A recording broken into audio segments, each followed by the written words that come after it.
ಇದೀಗ ಈ ಮನೆಯ ಹೋಮ್ ಮಿನಿಸ್ಟರ್ ಕೈಯಲ್ಲಿ ಒಂದು ಬೋರ್ಡ್ ಇದೆ. ಸೊ ಒಂದಷ್ಟು ಆನ್ಸರ್ಗಳನ್ನ ಅವ್ರು ಬರಿತಾ ಹೋಗ್ತಾರೆ. ಅದೆಷ್ಟು ಮಟ್ಟಿಗೆ ಸರ್ಗೆ ಗೊತ್ತಿದೆ ಅಂತ ತಿಳ್ಕೊಳ್ಳೋಣ ನಾವು. ಸೊ ಸರ್, ಮೇಡಮ್ ಬರ್ತಡೇ ಎಲ್ಲ ನೆನಪಿದೆಯಾ ನಿಮಗೆ? ಅದನ್ನೇನಾದ್ರು ಯಾವಾಗಲಾದ್ರು ಮರ್ತಿದ್ದುಂಟಾ? ಅಲ್ಲ, ಮರ್ತಿದ್ದೀನಿ. ಈಚೆಗೆ ಸ್ವಲ್ಪ ಚೆನ್ನಾಗಿ ಜ್ಞಾಪಕ ಇದೆ. ಓಕೆ, ಬರ್ತಡೇ ಡೇಟ್ ಹೇಳಿ ನೋಡೋಣ. March 15th. ಮೇಡಮ್ ಕರೆಕ್ಟಾ ಇದು? ಸೊ ಮೇಡಮ್, ನೀವು ಈ ಬೋರ್ಡಲ್ಲಿ ಇವಾಗ ನಿಮ್ಮ ಫೇವ್ರೇಟ್ ಡಿಶ್ ಯಾವುದು ಅಂತ ಬರೀರಿ. ಹೇಳ್ಬೇಡಿ, ಬರೀರಿ. ಆಲ್ಮೋಸ್ಟ್ ನಾನು ಎಲ್ಲದೂ pure vegetarian, enjoy all vegetarian food. ಎಲ್ಲದೂ ತಿಂತೀನಿ, ಆಯಿತು, ಒಂದು ಬರೀತೀನಿ.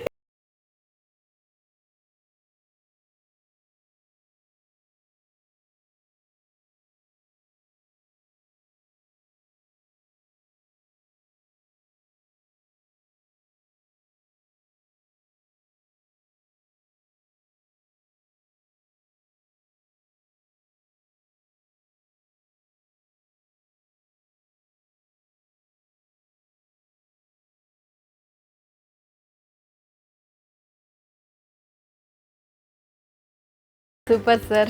ಹೌದಾ? ಎಸ್, ಶೃಂಗೇರಿನೇ ಬರೆದಿದ್ದಾರೆ. ಮರ್ಯಾದೆ ಉಳಿ. ಮೇಡಮ್, ನಿಮ್ಮ ನೆಕ್ಸ್ಟ್ ಕ್ವಶನ್ ಏನಂತ ಅಂದರೆ, ನಿಮ್ಮ ಬೆಸ್ಟ್ ಫ್ರೆಂಡ್ ಹೆಸರು ಬರೀರಿ. ನಿಮ್ಮ ಬೆಸ್ಟ್ ಫ್ರೆಂಡ್ ಬಗ್ಗೆ, ನಿಮ್ಮ ಬೆಸ್ಟಿ ಬಗ್ಗೆ ಸರ್ರಿಗೆ ಏನು ಗೊತ್ತು ಅಂತ ಕೇಳ್ಕೊಳ್ಳೋಣ. ನನಗೆ ಬೆಸ್ಟ್ ಹಾಂ,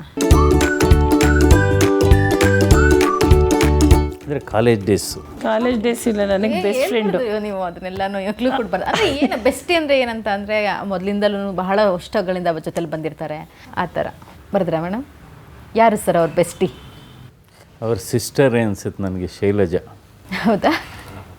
ಓ, ಶೈಲು. ಸೂಪರ್ ಸರ್, ಸಖತ್ತಾಗಿ ಗೆಸ್ ಮಾಡಿದ್ದೀರಾ ಆ್ಯಕ್ಚುಲಿ. ಯಾಕೆಂದರೆ ಅವರಿಬ್ಬರು ಸಿಸ್ಟರ್ಸು ಯಾವ ರೀತಿ ಅಂದರೆ,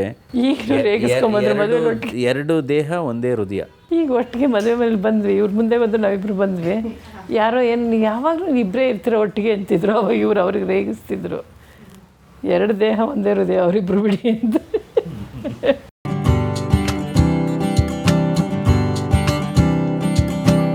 ಸೊ ಕೊನೆಯದಾಗಿ ಮೇಡಮ್, ನಿಮ್ಮ ಮದುವೆಯ ಡೇಟ್ನ ಬರೀರಿ. ಹೇಳ್ತಾರೆ ಅಂತೀರಾ? 100% ಹೇಳ್ತಾರೆ. ಈಗ ಇದೇ 3 ವರ್ಷ ಹಿಂದೆ ಕೇಳಿದರೆ ಹೇಳ್ತಿರ್ಲಿಲ್ಲ. ಸೊ 3 ವರ್ಷದ ಬದಲಾವಣೆ ಇದು. ಹೌದು.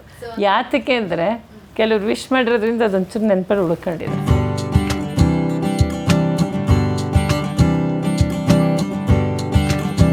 ಹೇಳಿ ಡಾಕ್ಟರ್. 17th June 1982. ಕರೆಕ್ಟಾ ಮೇಡಮ್? ಈ ವರ್ಷದ ಏನಾಯಿತು ಅಂದರೆ, ನನ್ನ ಸೊಸೆ ಬಂದ, ಅಮ್ಮ ಹ್ಯಾಪಿ ಆ್ಯನಿವರ್ಸರಿ ಅಂತ ಹೇಳಿಬಿಟ್ಟು ಸೈಡ್ಗೆ ಹೋದ್ಲು. ಇವರು ಹಿಂದೆನೇ ಬಂದವರು, ಅವರಿಗೆ ಇಲ್ಲಿ ಯಾರನ್ನೋ ಮಾತಾಡ್ಸಿ ಒಳಗೆ ಬಂದರು. ಅವ್ರು ಹೇಳೋದು ಕೇಳಿಸ್ಕೊಂಬಿಟ್ಟು, ಓ ಹ್ಯಾಪಿ ಬರ್ಡೇ ಅನ್ನೋ ಅಂದರು. ಡಾಕ್ಟ್ರಿ, ಆ್ಯನಿವರ್ಸರಿ ಅಂತ ಹೇಳ್ತೀನಿ, ನೀವು ಬರ್ಡೇ ಹೇಳ್ತೀನಿ. ಸೊ ಹೆಂಗೋ ಸೇಫ್ ಆಗಿಬಿಡೋಣ ಅಂತ ನೋಡಿದ್ರು, ತಗ್ಲಾಕೋಬಿಟ್ರು.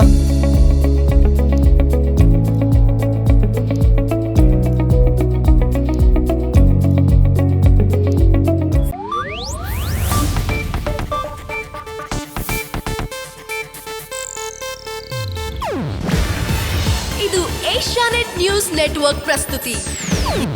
ನೀವು ನೋಡ್ತಿದ್ದೀರಾ ಏಷ್ಯಾನೆಟ್ ಸುವರ್ಣ ನ್ಯೂಸ್.